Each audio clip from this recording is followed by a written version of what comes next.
যদি আপনার ইসলামিক জ্ঞান না থাকে, শিয়া মরে গেলেও আপনি ইন্না লিল্লাহি ওয়া ইন্না ইলাইহি রাজিউন পড়বেন। কথা আমার মনে বোঝেন নাই? কিছুদিন আগে এক শিয়া মরে গেল, অনেক শিয়াই মরে, কিন্তু সে বিখ্যাত এক দেশের, কোনো এক দেশের আমি নাম নিচ্ছি না। আমি দেখলাম ফেসবুকে অনেকে দোয়া করছে, আল্লাহ তাকে জান্নাত দেন, জাহান্নাম থেকে হেফাজত করেন, তার মাকাম বাড়িয়ে দেন, এই সেই অনেক কিছু। জ্ঞান যে তাদের নাই, তাদের এই কথা, চাইল চলন, ফেসবুক স্ট্যাটাস তার প্রমাণ বহন করে। বললেন সমস্যা কি? স্ট্যাটাস দেখ, নো, ইমানের সঙ্গে সাংঘর্ষিক। আপনি যদি যারা কাফের শিয়া, এদেরকে যদি কাফের মনে না করেন, আপনার ইমানে খতরা চলে আসবে। জ্ঞান নাই এই জন্য আপনি ওটা বলেন, জ্ঞান নাই এই জন্য আপনি ওটা করেন। শিয়াদের সম্পর্কে একটা খুতবা দেওয়া জরুরি ছিল। আমি খুব সম্প্রতি ইনশাআল্লাহ এর উপরে একটা আলোচনা করব, অনলাইনে আসে আমাদের আলোচনাগুলো, সুযোগ হলে শুনবেন ইনশাআল্লাহ। পরিষ্কার হওয়া দরকার। শিয়াদের অনেক প্রকার রয়েছে, প্রকরণ রয়েছে, যাদের মধ্যে ইসনে আশারিয়া বেশি। বাংলাদেশে সহ পৃথিবীর বিভিন্ন দেশগুলোতে, বিশেষ করে ইরান সহ পৃথিবীর বিভিন্ন জায়গাতে যত শিয়া আছে, তার 85% হচ্ছে ইসনে আশারিয়া আকীদার অন্তর্ভুক্ত। যাদের সবচেয়ে ভালো কথাগুলো বলতে গেলে বলতে হবে, তারা সাহাবীদেরকে গালিগালাজ করে, তারা আয়েশা রাদিয়াল্লাহু তাআলা আনহাকে এখনো গালিগালাজ করে। তারা আয়েশা রাদিয়াল্লাহু তাআলা আনহা যে ওই যে ইফকের ঘটনা, আল্লাহ তাকে পবিত্র বলে কোরআনে ঘোষণা করে নাই, কিন্তু তারা এখনো তাকে অপবিত্র বলে বিশ্বাস করে না। আউযুবিল্লাহ। এদের খারাপ। তারা আমাদের ডক্টর মুজাফফর বিন মহসিন ওস্তাদজি একটা কথা বলেছিল যে শিয়ারা কোরআন বানায়, আসলেও তারা কোরআন বানায়। তিনি বলেছিল যে শিয়ারা সূরা ফুরুজ বানিয়েছে। কি সূরা? না, সবাইকে একটু বলতে হবে, কি সূরা? ফুরুজ। ফুরুজ, আমি কিন্তু বুরুজ বলি নাই। কোরআনে আল্লাহ কি সূরা দিয়েছে? সূরা বুরুজ। আর তারা কি সূরা বানিয়েছে? সূরা ফুরুজ। এই কথাই মুজাফফর ওস্তাদজি বলেছে। সব বাতিল এক হয়ে বলা শুরু করলো। মুজাফফর বিন মহসিন বলেছে কোরআনে নাকি সূরা ফুরুজ, এটা নাকি বানানো সূরা। শিয়ারা কোরআন বানায়, বিকৃত করে। এখন বলেন, যারা সাহাবীদেরকে এভাবে গালিগালাজ করে, কোরআন বিকৃত করে, এবং তারা সব সাহাবীদেরকে কাফের মনে করে, যারা ইসনে আশারিয়া বারাউমি আমি বিশ্বাসী, তারা সব সাহাবীকে কাফের মনে করে এবং তাদের কোনো হাদিস তারা গ্রহণ করে না। এখন বলেন, এখন যদি আপনি এরা মরে গেলেও যদি ইন্না লিল্লাহ পড়েন, তাহলে আলহামদুলিল্লাহ বলবেন কারা মরে গেলে? এই সমস্যাটা কেন হচ্ছে? জ্ঞান না থাকার কারণে। আমি জাস্ট আপনাকে উদাহরণ দিলাম একটা। সব শিয়াদেরকে একেবারে পাইকারি হলে কাফের বলা যাবে না, কারণ এক প্রকার আকীদার শিয়া রয়েছে যাদেরকে জাইদি শিয়া বলা হয়, যাদের আকীদা আহলুস সুন্নাত ওয়াল জামাতের আকীদার মোটামুটি কাছাকাছি। তবে তালা আলী রাদিয়াল্লাহু তাআলা আনহুকে বাকি 4 খলিফা যারা আছে, ওমর রাদিয়াল্লাহু তাআলা আনহু, ওসমান রাদিয়াল্লাহু তাআলা আনহু, আবু বকর সিদ্দিক রাদিয়াল্লাহু তাআলা আনহু, তাদের উপরে আলী রাদিয়াল্লাহু তাআলা আনহুকে তারা রাখতে চায়, কিন্তু বাকি তারা কোনো সাহাবীকে গালিগালাজ করে না, কোরআনের ব্যাপারে কোনো সন্দেহ করে না, বাকি সব দিক থেকে ভালো। এই একটা গ্রুপ সারা শিয়াদের যত গ্রুপ রয়েছে ম্যাক্সিমামই কাফের এবং তাদের আকীদা নিকৃষ্ট এবং জঘন্য। কিন্তু তারাও, আমি বলছি না তারা ঠিক, তারাও গোমরা, তাদেরও অনেক বিদাতি ব্যাপার রয়েছে, কিন্তু তাদের ওই কাজগুলোর কারণে কাফের তাদেরকে বলা যায় না। না হলে আমি বলতাম পুরা শিয়া গোষ্ঠী পুরোটাই কাফের। এখন বলবেন হুজুর এই কথা কেন বললেন? কথা এজন্যই বললাম, জ্ঞান না থাকার কারণে আমরা কারা মরে গেলে কোথায় কি বলতে হবে এটাও জানি না। আজকে যে সুদ নিয়ে আলোচনা করব, মানুষ যে আধুনিকভাবে সুদ খাচ্ছে অনেকেই জানেই না, বুঝেই না। এই কাজটা কেন করছে? জ্ঞান না থাকার কারণে, না জানার কারণে। আমার আসলে অত বেশি জ্ঞান নাই, আমি আপনার সামনে মহাজ্ঞানী সারছি তা না। আপনাদের মসজিদের সম্মানিত বিজ্ঞ অভিজ্ঞ প্রাজ্ঞ খতিব সাহেব রয়েছে, যিনি আপনাদেরকে প্রত্যেক জুমাবারে খুতবা শোনান। আমাদেরকে মেহমান করে দাওয়াত দিয়েছেন, অতিথি পাখির মতো একদিন এসেছি, আবার চলে যাব। তো আমি বিশাল জ্ঞানী এই কথা আমি বলছি না, তারপরেও চেষ্টা করি জ্ঞান অর্জন করার, জ্ঞানের সঙ্গে থাকার, এবং আপনাদেরকে নসিহা আমি করলাম, আপনারাও জ্ঞানের সঙ্গে থাকবেন, বলেন ইনশাআল্লাহ। জ্ঞানের সঙ্গে যদি না থাকেন, বাংলাদেশে অনেক বাউল বক্তা বের হয়েছে যারা শিরকি গান গায়, বিদাত তো করছেই, অহরহ জাল হাদিস তো বলছেই, অন্য কোনো আলেমদের একটু যদি ছোটোখাটো ভুল পায় কেস করার জন্য ওরা হচ্ছে থানার দিকে দৌড়ায়। জোরে বলেন আছে না নাই? এসব বাউল ফাউল বক্তারা কেন জায়গা পায়? তাদেরকেও একদল মানুষ পীর বলে। আরে ও যদি পীর হয়, ও নাকি মুফতি, ও যদি মুফতি হয়, ও নাকি ডবল টাইটেল দিছে, ও নাকি ডবল টাইটেল ওলা যদি হয়, তাহলে আমি বলবো আমিও পীর, আমিও মুফতি, আমিও ডবল টাইটেল না দিয়েও আর সে ভালো আছে ডবল টাইটেল আমি। তাহলে তাদেরকেও একদল মানুষ পূজা করে, তাদেরকেও একদল মানুষ মুসাফা করে, তাদেরকে দেখেও মানুষ হাদিয়া দেয়। কেন? সঠিক জ্ঞানের অভাব থাকা। মোট কথা হচ্ছে আমার, মানুষ যতগুলো অপরিচিত অন্যায়ের মধ্যে জড়িত যায়, অপরিচিত অন্যায়ের মধ্যে লিপ্ত হয়, জ্ঞান না থাকার কারণে মানুষ এই কাজগুলো করে বসে। আল্লাহ আমাদের যাবতীয় গুনাহ থেকে বাঁচার তৌফিক দান করুক, বলেন আমিন। চলেন মূল আলোচনাতে চলে গেলাম, আর ডানে বামে কথা নয়। আল্লাহ রাব্বুল আলামিন আমাদেরকে, মুসলিম উম্মাহকে বিশেষ একটা ব্যাপারে নসিহা করেছেন। কোরআন এবং হাদিস থেকে আমরা যেটা পাই যে তোমাদেরকে হালাল খেতে হবে, হারামের আশপাশ কোনো মুসলিম যেতে পারবে না। আল্লাহ কোরআনুল কারীমে ঘোষণা করে দিয়েছেন। কোরআনুল কারীম সূরাতুল বাকারা 2 নম্বর সূরা, আয়াত নাম্বার 168, আয়াত নাম্বার 172, আল্লাহ রাব্বুল আলামিন বলছেন, ইয়া আইয়ুহান নাস কুলু মিম্মা ফিল আরদি হালালান তাইয়্যিবা। আল্লাহ বলছে, দুনিয়ার মানুষ তোমরা হালাল এবং পবিত্র বস্তু ভক্ষণ করো। আল্লাহ কোরআনুল কারীমের অপর জায়গাতে বলছে, কোরআনুল কারীম সূরাতুল মুমিনুন 23 নম্বর সূরার 51 নম্বর আয়াতে আল্লাহ রাব্বুল আলামিন দুনিয়ার মানুষদেরকে ডাক দিয়ে বলছে, দুনিয়ার মানুষ শোনো, তোমাদেরকে শুধু হালাল খাওয়ার জন্য আদেশ করছি না। আল্লাহ বলছেন, ইয়া আইয়ুহার রাসূল কুলু মিনাত তাইয়্যিবাতি ওয়া আমালু সালিহা। হে আমার রাসূলেরা, তোমরা হালাল খাও এবং আমল করো।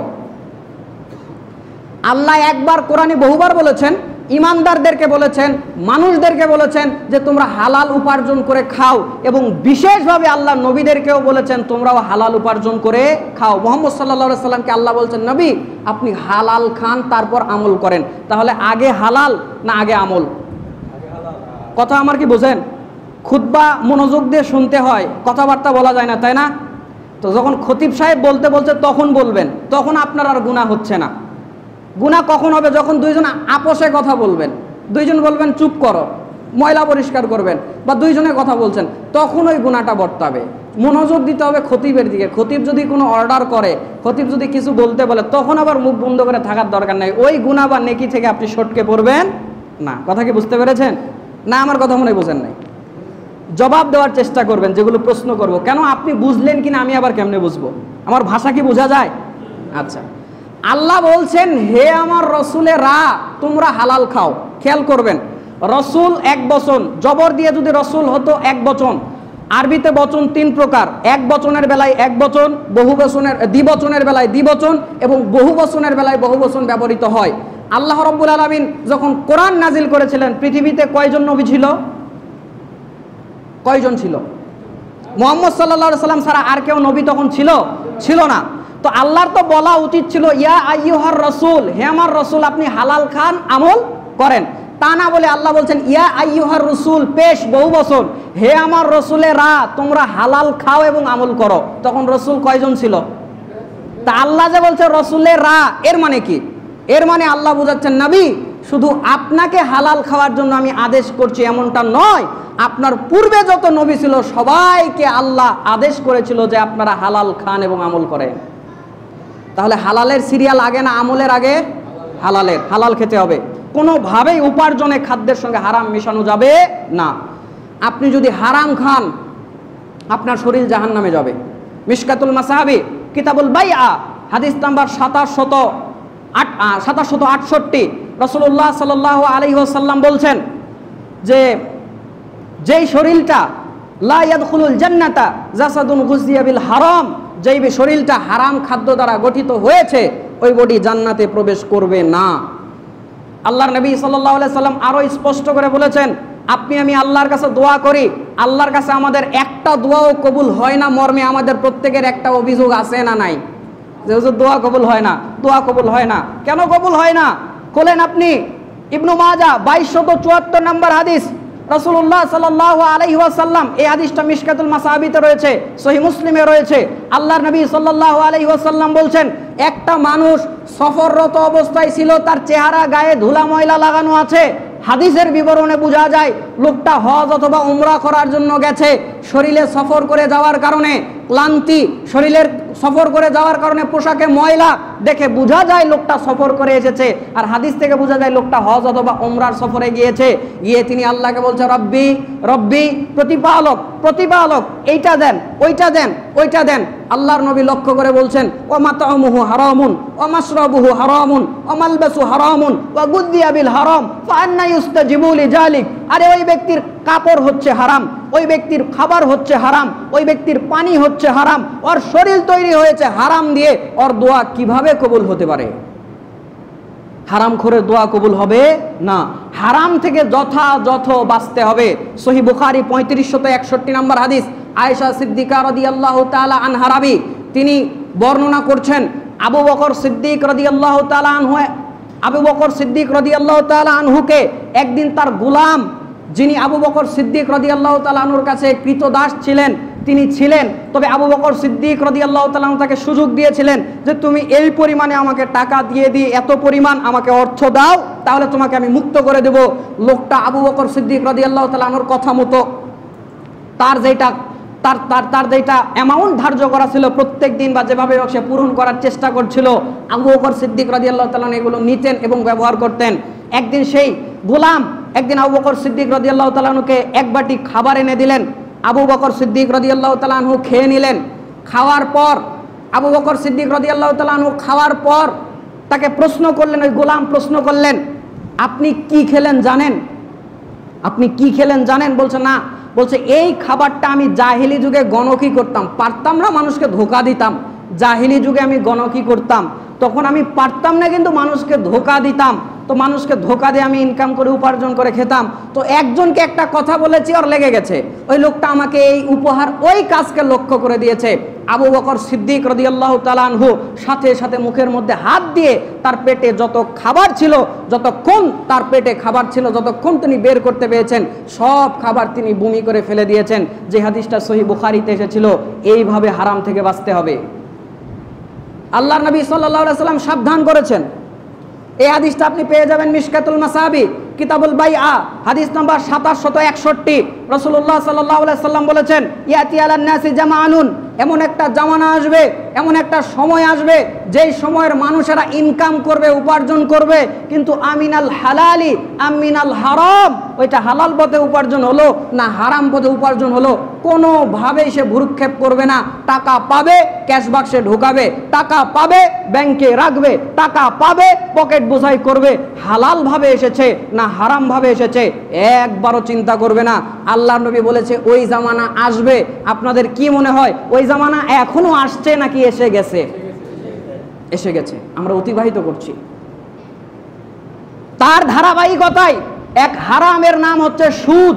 জন্মের পর থেকে আপনি আমি শুনছেন সুদ হারাম, আপনিও শুনছেন আমিও শুনছি, কোরআন বলছে হাদিস বলছে, বলেই যাচ্ছে, বলতে বলতে বক্তারা বুড়া হয়ে মরে যাচ্ছে, কিন্তু যত দিন যায় সুদ তত যুবক হচ্ছে, যত দিন যায় সুদ তত চাঙ্গা হচ্ছে। ব্যাপার কি?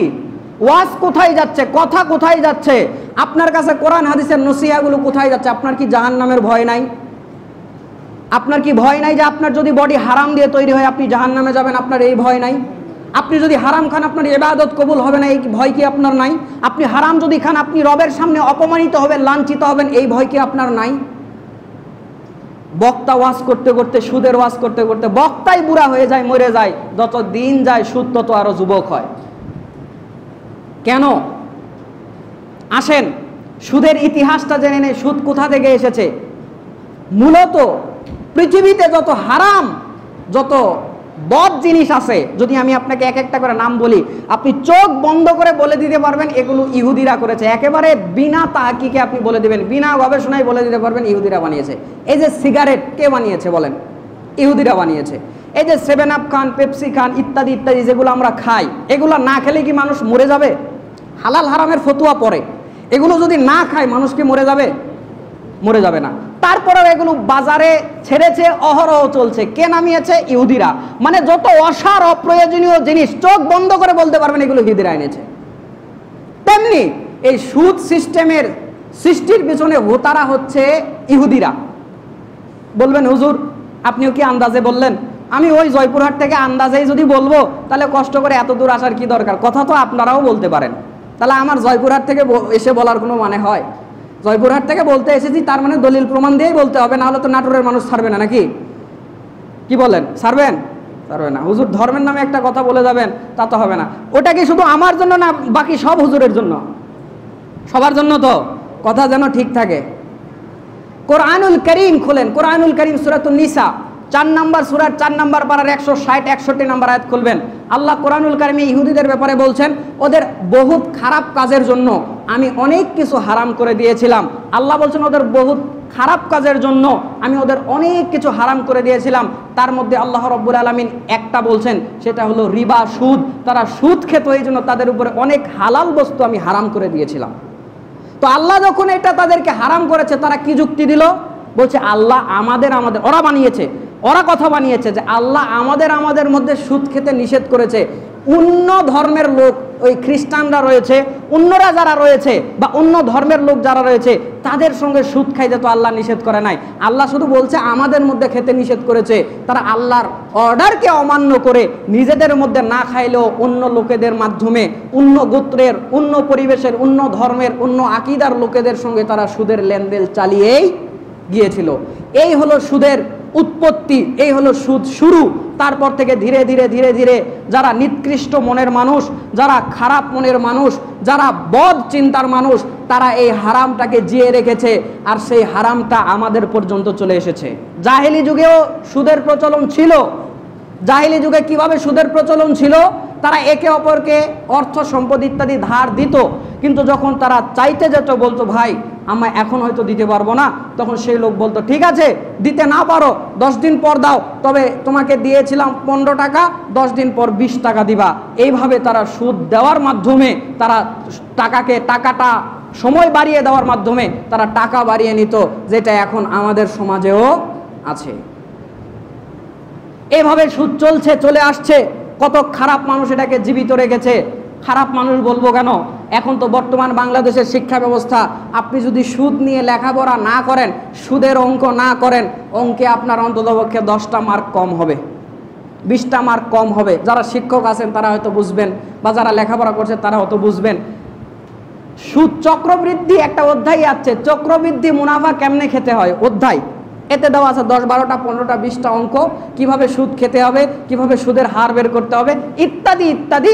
2 মাস ধরে ছাত্ররা ওই অধ্যায় পড়ছে। মানে আল্লাহ বলল সুদ হারাম, বাংলাদেশের শিক্ষা ব্যবস্থা করে দিল সুদের ব্যাপারে জানা ফরজ, জানো। কথা সামনে নিয়ে যাই, চলেন। সুদ এইভাবে যখন আমাদের মধ্যে আসলো, সুদ আবার ধীরে ধীরে 2 প্রকারে পরিণত হলো। আল্লাহর নবী সাল্লাল্লাহু আলাইহি ওয়াসাল্লামের জামানা আসার পর সুদ মূলত 2 ভাগে বিভক্ত। যারা ইসলামিক অর্থনীতি নিয়ে লেখাপড়া করেছেন তাদের জানার কথা। একটা হচ্ছে রিবা আন নাসিয়া, আর একটা হচ্ছে রিবা আল ফাদল। রিবা আন নাসিয়া কোনটা? যেটা অতিরিক্ত। রিবা আন নাসিয়া মানে অতিরিক্ত, বাড়তি, বাড়িয়ে দেওয়া, মানে সময় বাড়িয়ে দেওয়ার মাধ্যমে অর্থ উপার্জন করা। ধরেন আপনাকে 10,000 টাকা দেওয়া হলো, সেটা আপনি 1 মাস পর দিবেন, আরো 2,000 টাকা যোগ করে দিবেন। এই সুদ খাওয়া তো বোঝেন, এটা তো বোঝেন। এটাকে বলা হয় রিবা আন নাসিয়া। রিবা আল ফাদল কোনটা? রিবা আল ফাদল হচ্ছে ওই সুদ যেটা জিনিসের মাধ্যমে খাওয়া হয়। কিভাবে? সুদ শুধু টাকা দিয়ে হয় না। আপনি দেখেন, আপনাকে দেখেন সুদ কত ভাবে হয়। ধরেন আপনার কাছে 1 কেজি আম আছে, আপনার কাছে 1 কেজি আম আছে, আপনি আরেকজনের কাছ থেকে তার গাছের 1 কেজি, আপনার কাছে 1 কেজি আম রয়েছে, এই আমটা একটু মিষ্টি কম, তার গাছের আমটা একটু মিষ্টি বেশি, তো আপনি 1 কেজি আম দিয়ে আধা কেজি আম নেবেন, বলেন জায়েজ? কেউ কিছু বলে না। ভাই আমার আম তো টক, ওরটা তো মিষ্টি, তো ঠিকই তো আছে, 1 কেজি দিয়ে আধা কেজি নেব, সমস্যা কি? কি ঠিক না? আগে একটা হাদিস শোনেন, 2807 নম্বর হাদিস, 2829 নম্বর হাদিস, কিতাবুল বাইআ মিসকাতুল মাসাহাবি। রাসূলুল্লাহ সাল্লাল্লাহু আলাইহি ওয়াসাল্লাম বলছেন, যখন তোমরা সমমানের জিনিস নিবা, সোনার বদলে সোনা, রূপার বদলে রূপা, লবণের বদলে লবণ, খেজুরের বিনিময়ে খেজুর, যখন নিবা সামঞ্জস্যতা বজায় রাখবা, কম বেশি করবা না। যদি কেউ এটাতে কম বেশি করে তাহলে তারা সুদের লেনদেনের অন্তর্ভুক্ত। আবার বুঝেন, আপনি 1 কেজি আম নিলেন, আপনার আমটা টক, 1 কেজি আম দিয়ে মিষ্টি আধা কেজি আম নিলেন, জায়েজ? জায়েজ নয়। সুদ খেলেন আপনি। যে 1 কেজি আম আপনি দিয়ে আপনি যে আধা কেজি আমের বিনিময়ে 1 কেজি আম নিলেন, আপনি সুদ খেলেন। আর যে দিল এ সুদ দিল। জিনিস যখন সমান সমান হবে, 1 কেজি আম দিয়ে আপনাকে 1 কেজি আমই নিতে হবে। আপনি হয়তো বা আপনার স্বর্ণের ভরিটার দাম কম বা একটু কালো ইত্যাদি ইত্যাদি, আপনি চকচকে সোনা নিলেন, আপনি 1 ভরি সোনা দিয়ে আপনি হাফ ভরি সোনা নিলেন বা 8 আনা সোনা নিলেন, যেটাকে সহজ ভাষায়, এটা জায়েজ না হারাম? হারাম, সুদ। কথা কি বোঝা যায়? আচ্ছা, তাহলে জায়েজ কখন হবে? 1 কেজি আম দিয়ে আধা কেজি কলা নেওয়া জায়েজ। কথা আমার বুঝছেন? 1 কেজি আম দিয়ে আধা কেজি কলা নেওয়া জায়েজ, আবার আধা কেজি কলা দিয়ে 1 কেজি আম নেওয়া জায়েজ। মানে জিনিস যখন এক হবে তখন উঁচা নিচা করা যাবে, তবে জিনিস যখন ভিন্ন হবে, কলা দিয়ে আম, আম দিয়ে কলা, সোনা দিয়ে রূপা, রূপা দিয়ে সোনা, যখন জিনিসের ক্যাটাগরি ভিন্ন হয়ে যাবে তখন কম বেশি হওয়াতে সুদের গুনাহ বর্তাবে না। কিন্তু যদি জিনিস এক হয়, সোনা দিয়েই যদি সোনা নেন, আম দিয়েই যদি আম নেন, খেজুর দিয়েই যদি খেজুর নেন, লবণ দিয়েই যদি লবণ দেন, কোয়ালিটির উপরে হলেও স্বাদের উপরে হলেও কম বেশি করলে দুইজনেই সুদ, একজন সুদদাতা একজন সুদ গ্রহীতা, দুইটাই সুদের গুনার মধ্যে অন্তর্ভুক্ত হবে। তাহলে উপায় আপনার ওই 1 কেজি আমকে বিক্রি করেন, 1 কেজি আম বিক্রি করে মিষ্টি আপনি আধা কেজি আম কিনেন, যদি ওর সঙ্গে আরও 10 টাকা যোগ দিতে হয় যোগ দিয়ে কিনেন, এইটা করা যাবে। কিন্তু সরাসরি জিনিস নিতে চাইলে সমমানের একই জিনিস সমানই নিতে হবে, 19-20 করা যাবে না। এটাকে বলা হয় রিবা আল ফাদল, যেটা হাদিসের নস দ্বারা সরাসরি হারাম। আমাদের সমাজে এটার প্রচলন আছে। কথা কি বুঝতে পেরেছেন? আল্লাহ আমাদের হারাম থেকে হেফাজত করুক, বলেন আমিন। এতটুকু বুঝলে সামনে যাই? এতটুকু বুঝেছেন? আচ্ছা, এখন সামনে যাই। কোরআন এবং হাদিসের সুদ সম্পর্কে আয়াত এবং হাদিসগুলো আমরা শুনে নেই। আপনাদের তো একটাই খুতবা শেষ হয় না? একটাই খুতবা শেষ। আজকে যদি একটু 5-10 মিনিট সাদাকা করতে হয়, করতে রাজি আছেন না? কষ্ট পেয়ে যাবেন। খুব কষ্ট দেব না, কারণ গরম, এক একজনের মেজাজ এক এক রকম। উনি খুতবা শুনবে না দেখেই তো এসেছে 40-50-এ, তো আপনি আবার বাড়িয়ে তাকে 10-20 মিনিট বেশি শোনালেন, ওর মাথা কেমনে ঠিক থাকে? কথা মনে হয় আমার বুঝেন নাই। ও শুনবে না দেখে তো লেট করে এসেছে, এবং এরাই বিভিন্ন শব্দ পিছন থেকে করে। এই জন্য আমরা এলাকা গ্রামগঞ্জগুলোতে খুতবা নেই না ভাই। নিলে কি হয়, লোকজনেরা বুঝে না, অনেকটা কথা আলোচনা শেষ করতে 10-15 মিনিট 5 বেশি লাগতেই পারে। সচরাচর দেখবেন সব শায়েখরা, আব্দুর রাজ্জাক বিন ইউসুফ ঢাকা, আমানুল্লাহ মাদানী ঢাকা, মুজাফফর বিন মহসিন ঢাকা, আমি ছোট আদনা বান্দা, আল্লাহর এক গোলাম, এলেম কালাম কিছু নাই, আমিও ম্যাক্সিমাম খুতবা ঢাকা। বুঝেন নাই? সব দিক থেকে সুবিধা আছে। আমরা 1 ঘন্টা থেকে 1 ঘন্টা 15 মিনিট শহরের মানুষরা খুতবা শোনে, 1 ঘন্টা থেকে 1 ঘন্টা 15 মিনিট ম্যাক্সিমাম খুতবা আমরা দেই। এই যে আমাদের মিডিয়ার ভাই আছে, তারা জানে, সবসময় আমাদের ভিডিওগুলো রেকর্ড করে। সুতরাং একটু যদি সময় পার হয়, বেশি না, 10 মিনিট 5-10 মিনিট যদি পার হয় কষ্ট পাবেন? আল্লাহ আপনাদের ধৈর্য ধরার তৌফিক দান করুক, বলেন আমিন। আগে একটু বলে নিলাম ব্যাপারটা। কোরআন এবং হাদিস থেকে তাড়াতাড়ি বলছি, আমি সময় বেশি নেব না। আমি কোরআনে 8টি আয়াত খুঁজে পেয়েছি সুদ হারাম আল্লাহ করেছে। 8টি আয়াত শুনে নেন। কোরআনুল কারীম সূরাতুল বাকারা 2 নম্বর সূরা 3 নম্বর পারার 275, 276, 278, 279, 280, এখানে 5টা আয়াত। এবং কোরআনুল কারীম সূরাতুল আলে ইমরান 3 নম্বর সূরার 4 নম্বর পারার 130 নম্বর আয়াত। এবং কোরআনুল কারীম সূরাতুর রুম 30 নম্বর সূরার 21 নম্বর পারার 59 নম্বর আয়াত। এবং কোরআনুল কারীম সূরাতুন নিসা 4 নম্বর সূরা 4 নম্বর পারার আয়াত নাম্বার 160, 161। এই কয়টা আয়াত মোটামুটি আমি খুঁজে পেয়েছি কোরআন থেকে, যেগুলো সুদকে হারাম করার ব্যাপারে আল্লাহ নাজিল করেছে। এবার আসেন আয়াতগুলো শুনে নিই। প্রথমেই কোরআনুল কারীম সূরা বাকারা 2 নম্বর সূরার আয়াত নাম্বার 275 আমি পড়ছি। আল্লাহ রাব্বুল আলামিন বলছেন, ওয়া আহাল্লাল্লাহুল বাইআ ওয়া হাররামার রিবা। আল্লাহ বলছেন আমি যাবতীয় সুদকে হারাম করলাম, এবং আল্লাহ রাব্বুল আলামিন বলছেন আমি ব্যবসাকে তোমাদের জন্য বৈধ করে দিলাম। 176 নম্বর আয়াতে আল্লাহ রাব্বুল আলামিন ঘোষণা করছেন, ইয়ামহাকুল্লাহুর রিবা ওয়া ইউরবিস সাদাকা। আল্লাহ বলছে যারা সুদ খায় এই সুদকে আমি নিশ্চিহ্ন করে দেই, আর যারা সাদাকা করে এদেরকে আমি বাড়িয়ে দেই। 168 নম্বর আয়াতে আল্লাহ রাব্বুল আলামিন বলছেন, ইয়া আইয়ুহাল্লাযীনা আমানুত্তাকুল্লাহ ওয়া যারু মা বাকিয়া মিনার রিবা ইন কুনতুম মুমিনিন। আল্লাহ বলছেন হে বিশ্বাসীগণেরা, তোমরা আমাকে ভয় করো, আর যাদের যাদের সুদের বকেয়া আছে সব ছেড়ে দাও যদি তোমরা ঈমানদার হও। এখন আপনার মনে হচ্ছে 5 লক্ষ টাকা ব্যাংকে রেখেছি, 2 মাস পরেই তুলব, হুজুরের ফতোয়া শুনে সুদ ছেড়ে দেব। 10 লক্ষ টাকা দিয়ে রেখেছি, আগামী মাসেই আমার টাকাটা পেমেন্ট সহ দিবে, আর হুজুর এখন হারাম বলল, সুদের লেনদেন ছেড়ে দিতে বলল, ছেড়ে দেব। এই কথা যদি ভাবেন আর ছাড়তে যদি না পারেন, আল্লাহ বলছেন বিহারবি মিনাল্লাহি ওয়া রাসূলি। ও লুভিরা, ও নষ্ট মাইন্ডের লোকেরা, ও নিকৃষ্ট জীবেরা, যারা সুদের লেনদেন ছাড়তে তোমরা রাজি নও, তাদেরকে লক্ষ্য করে আল্লাহ বলছেন তাহলে তোমরা আল্লাহ এবং রসুলের সঙ্গে যুদ্ধ করার জন্য রেডি হয়ে যাও। বিহারবিম মিনাল্লাহি ওয়া রাসূলি, আল্লাহ এবং রাসূলের সঙ্গে যুদ্ধ করার জন্য তোমরা রেডি থাকো যারা সুদের বকেয়া ছাড়তে পারছো না। লাভ টাকার লাভ, আপনার যেটা মেইন টাকা, যেটা আপনার 5 লাখ টাকা, এটা আপনি নেন। আল্লাহ কি বলছেন, সুদের যেটা বাকি আছে, যেটা বাড়তি আছে, এটা ছেড়ে দাও। আল্লাহ মেইনটা কিন্তু ছাড়তে বলেন, এবার ভুল বুঝছেন না। যেটা আপনার 5 লাখ, এটা কি করেন, তুলে নেন, কিন্তু 5 লাখে যা লাভ আসবে এটা কি করেন, ছেড়ে দেন। ঘোষণা দিচ্ছে কে?